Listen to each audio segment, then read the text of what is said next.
महातेजस्वी दृढ़ संकल्प वाले अर्जुन ने उस प्रदेश में तपस्या में संलग्न होने के लिए स्थान चयन किया और कुशा की लंगोटी लगाई। कुशा बहुत दुखद होता है, छू जाए तो त्वचा को चीर दे। लंगोटी लगाई और एक दंड समीप में रख लिया और अपने गांडीव धनुष और तूणीर को वृक्ष की डाल पे से टांग दिया और हाथ जोड़कर भगवान शंकर की स्तुति करके निरंतर भजन में लग गए। 1 मास तक 3 दिन 3 रात कुछ नहीं खाना, उसके बाद सूखा पत्ता लेकर के पाना। दूसरा मास 6 रात के बाद कोई फल ले लेना।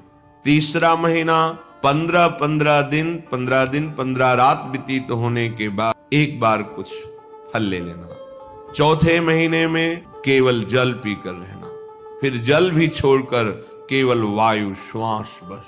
अंतर महादेव जी के चिंतन में निमग्न, दोनों भुजाएं उठाए हुए, कोई सहारा नहीं, पैर के अंगूठे के अग्रभाग पर खड़े होकर के भगवान शिव के मंत्र का जप करते हुए आकाश की तरफ दृष्टि रखे हुए एकाग्र चित्त से उपासना कर रहे हैं। तदनंतर अर्जुन की भयंकर तपस्या को देख करके वहां रहने वाले जितने ब्रह्म ऋषि थे सब भगवान पिनाक पाणी महादेव जी के समीप गए और महादेव जी को प्रणाम करके कहा, देवाधिदेव अर्जुन आपके लिए महान तपस्या से युक्त होकर के उपासना कर रहे हैं। हिमालय के पृष्ठभाग में स्थित होकर ऐसी उग्र तपस्या कर रहे हैं कि यदि आपने उनको सांत्वना न दी जो वो चाहते हैं तो दिशाओं में आग पैदा हो जाएगी उनके तप से। हे देव देवेश्वर, हम लोग कुछ समझ नहीं पा रहे कि उनको कैसे शांत करें। वे अपनी तपस्या का संताप प्रकट कर रहे हैं। हम महर्षि जन चिंतित हैं कि यदि वो ऐसी तपस्या में रहे तो आग पैदा हो जाएगी। जैसे ध्रुव जी ने अपनी प्राणवायु बंद कर ली तो त्रिभुवन की प्राणवायु बंद हो गई, तत्काल भगवान को आना पड़ा।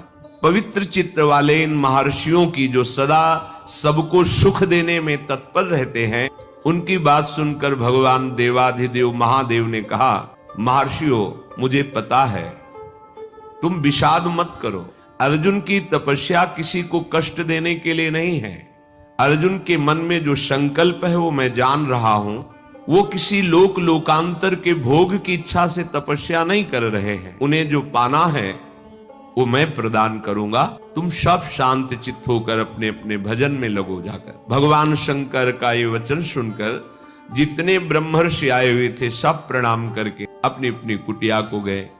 उन महात्माओं के चले जाने के बाद सर्व पापहारी पिनाक पाणी देवाधिदेव भगवान शंकर किरात वेश धारण किया, दिव्य कांति धनुष बाण धारण किए हुए, मृग चर्म धारण किए हुए, और भगवती उमा भी उसी भेष में साथ में, और साथ में उमा के साथ बहुत सी देवियां और महादेव जी के साथ उनके गण, पर सब किरात वेश में। जे ही भगवान शिव इस वेश में वन में प्रवेश किए तो सारा वन शांत हो गया। खग मृग पशु पंछी वायु जल सबका कोलाहल शांत हो गया, आवाज बंद। एक घुरघुराहट सुनाई दी उस अर्जुन को।